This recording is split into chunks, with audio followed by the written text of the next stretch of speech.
ডিসেম্বরের মধ্যে কি নির্বাচন সম্ভব? দল হিসেবে আপনারা কি মনে করছেন অন্তর্বর্তী সরকার কেন এই বিষয়টাকে ক্লিয়ার করছে না?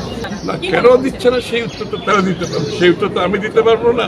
কিন্তু সেটা যত দেরি করবে দেশ তত বেশি ক্ষতিগ্রস্ত হবে, গণতন্ত্র ক্ষতিগ্রস্ত হবে, দেশের শান্তি শৃঙ্খলা ক্ষতিগ্রস্ত হবে, দেশের দ্রব্যমূল্যের বিষয়টি দিন দিন খারাপ থেকে আরো খারাপের দিকে যাচ্ছে।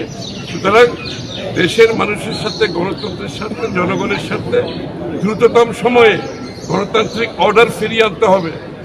এক এক দিন যাচ্ছে গণতান্ত্রিক সরকার ব্যতীত এক একদিন সমস্যা বাড়ছে। এটার একমাত্র উত্তর হলো গণতান্ত্রিক অর্ডারের মাধ্যমে, নির্বাচিত সরকারের মাধ্যমে জবাবদিহি দায়বদ্ধ সরকার গঠন করে যাদের পলিটিক্যাল ওয়েট থাকবে, যাদের পলিটিক্যাল মোবিলাইজেশন ক্যাপাসিটি থাকবে, যাদের পিছনে জনগণের সমর্থন থাকবে, তারা এই সমস্যার সমাধান করতে পারে। পুলিশ, এই র্যাব আর সরকার কর্মকর্তারা জনগণ সমর্থন ব্যতীত আপনি কোনো কিছু দেশে সমর্থন করতে পারবেন না। একটি জনগণ সমর্থিত সরকার যখন দেশ পরিচালনা করে সেই সমর্থনকে নিয়েই কিন্তু দেশ পরিচালিত, সেই সমর্থনকে নিয়ে দেশের আইন শৃঙ্খলা বাহিনী কাজ করে, দেশের সরকারি কর্মকর্তারা কাজ করে। সেটা আজকে অনুপস্থিত।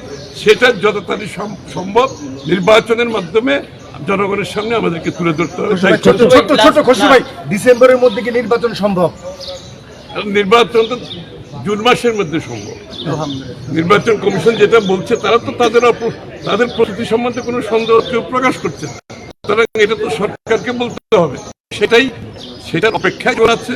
বাংলাদেশে যারা স্টেক হোল্ডার আছে, দেশের ভিতরে দেশের বাইরে, যারা সিদ্ধান্ত নিতে অপেক্ষা করছে, কারণ তাদের সিদ্ধান্ত একটি নির্বাচিত সরকারের অধীনে হলে তাদের short term, mid term, long term যে প্ল্যান প্রোগ্রাম, এগুলো তারা বাস্তবায়ন করতে পারবে।